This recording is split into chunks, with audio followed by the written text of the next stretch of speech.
आजकल हर माता पिता अपने बच्चे से हारे हुए सा दिखाई पड़ते हैं। पूछने पर पता चलता है कि वे बच्चों को कुछ नहीं कहते। बच्चे बड़े हो गए हैं, बात मानते नहीं हैं, आज्ञाकारी नहीं है। सच में बचपन से ही भूल होती है कि बच्चे सही शिक्षा तो पाते हैं पर सही दीक्षा नहीं पाते हैं, जिससे उनका संस्कार नहीं बन पाता है। और यह पीढ़ी दर पीढ़ी से परंपरा में बनी चली आ रही है, जिसका नतीजा है कि बच्चे अवैज्ञानिक बन जाते हैं। उन्हें वैज्ञानिक दृष्टिकोण से कोई मतलब नहीं है, अध्यात्म से कोई प्रेम नहीं है।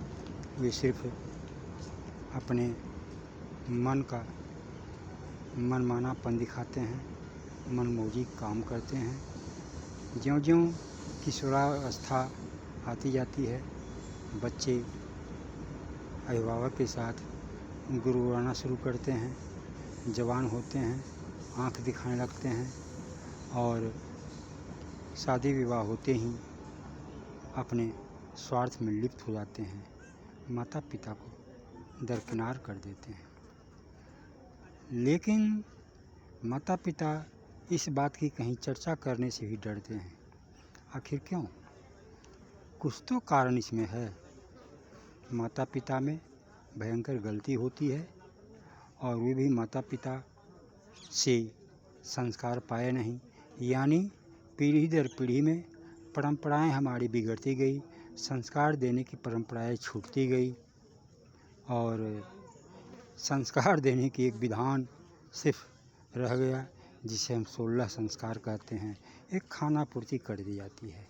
यह तो कोई संस्कार है नहीं, यह तो संस्कार के नाम पर और बर्बादी चल रहा है, दिखावा चल रहा है। इसलिए मनुष्य को जो है इन सब चीज़ों पर गौर करना चाहिए, ध्यान देना चाहिए, ताकि मनुष्य अपने बच्चों में फिर से नए तरीके से संस्कार देना शुरू करे। वैज्ञानिक दृष्टिकोण से बच्चों को हर क्षण गाइड करे, ध्यान दे, ज्ञान दे। 25 वर्ष तक शिक्षा और दीक्षा की ज़रूरत है, उसकी मनोवैज्ञानिक तरीके से पूर्ति करे।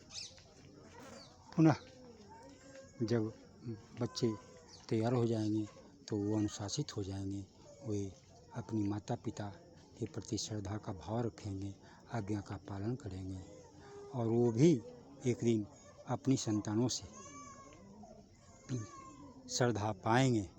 अन्यथा यह परंपरा टूटती टूटती इतनी बिगड़ जाएगी कि एक दिन सामाजिक परिवेश, पारिवारिक परिवेश, यहाँ तक कि दाम्पत्य परिवेश बिगड़ जाएगा और जीवन में अशांति ही महसूस होगा। मानव जीवन ही व्यर्थ महसूस होगा। अतः मनुष्य को पैसे से ज़्यादा इस नैतिकता, चरित्र, संस्कार, संस्कृति पर ध्यान देना चाहिए।